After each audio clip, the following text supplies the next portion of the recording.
Hi, I'm Lindsay Bennett, Healthcare Executive.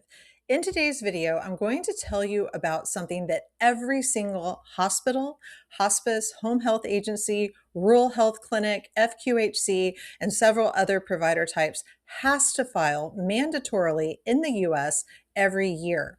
It is public and it is free, and it's a great source of benchmarking data.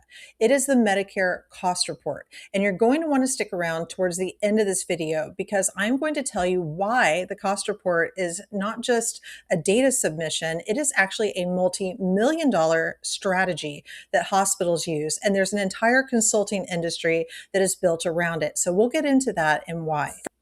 All year, Medicare pays providers on an estimated basis. The cost report is where hospitals report their actual costs and their actual activity so that there can be a reconciliation of whether they were overpaid, underpaid, or if they were paid appropriately. Filing is mandatory and it's a condition of participating in Medicare. And because it's filed with a federal agency, it becomes a matter of public record. If you're looking for free benchmarking data, there are a number of data points that you can get from a hospital Medicare cost report. The actual submitted data lives in a system called HCRIS. This is HCRIS, which is the Healthcare Cost Report Information System. This is where you're going to find the data for every hospital, nursing home, hospice, FQHC, etc. for free. If you think about it, every healthcare provider's data is different.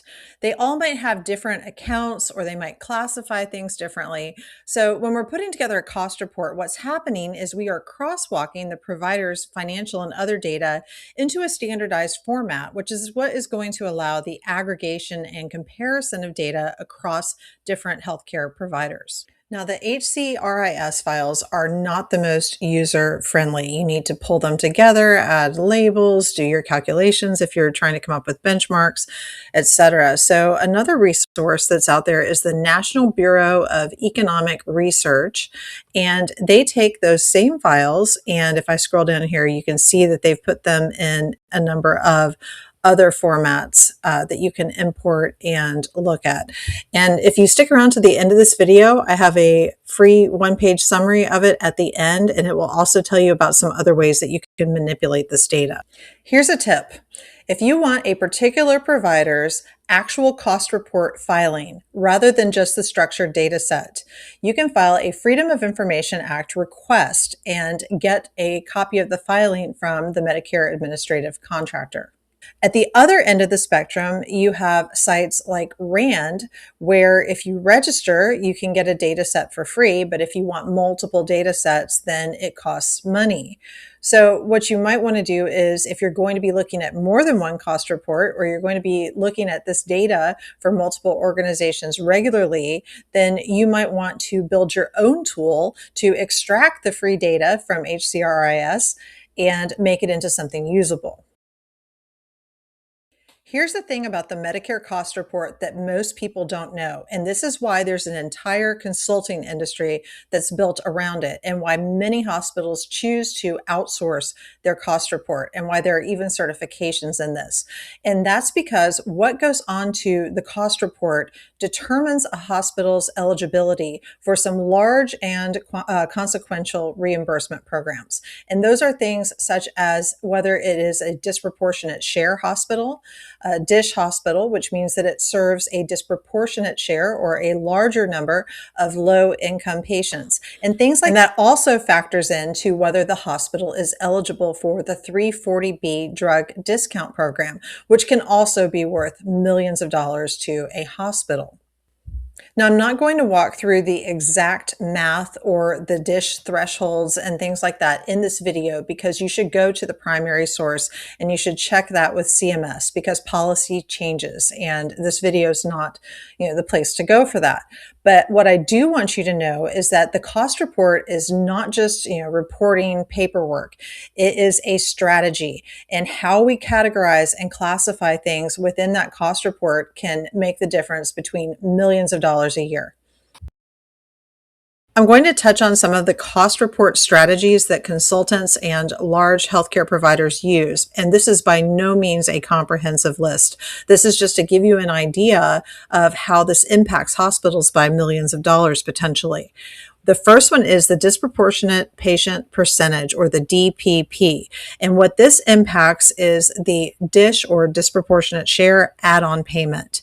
It is also what is a determinant of 340B program eligibility. And that program alone can be worth millions of dollars to a hospital every year. That is the drug discount program.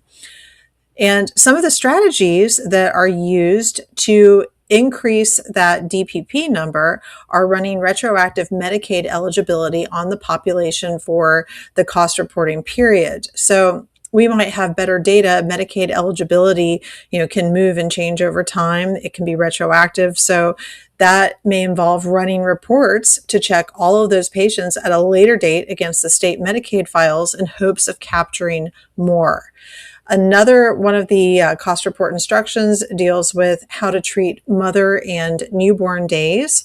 So splitting those appropriately is a strategy. And some of the worksheets that come into play are S3, the statistics piece, and worksheet E, part A.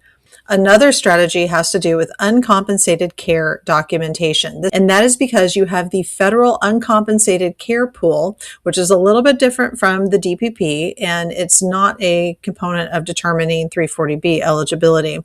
But what it is it is a pool of money, which is billions of dollars, and it is allocated out to hospitals based on the uncompensated care that they provide. So some of the strategies that might be utilized to maximize that are things like auditing the financial assistance policy against each patient to see who would qualify, and reconciling write-offs against the financial assistance policy. So for example, you might have a bad debt write-off where that patient really should have qualified for charity care due to presumptive eligibility or something else. Maybe it wasn't applied correctly, but we're trying to maximize what we capture legitimately under our financial assistance policy for charity.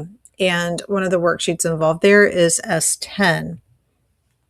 Then we have the cost allocation review, and that might entail things like alternative but defensible allocation basis.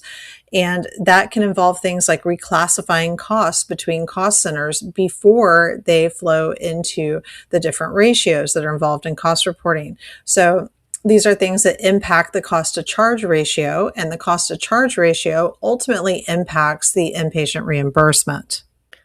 As you probably know, I like to give away something free in most of these videos. So if you would like a summary of everything that we went over in this video, including some of the data sources and ways to extract the data, I have this free guide, which is linked down in the description. Thanks for joining me. Please like and subscribe so that you get notifications when I put out a new video, and tell me in the comments what healthcare finance and revenue cycle topics you'd like to know more about.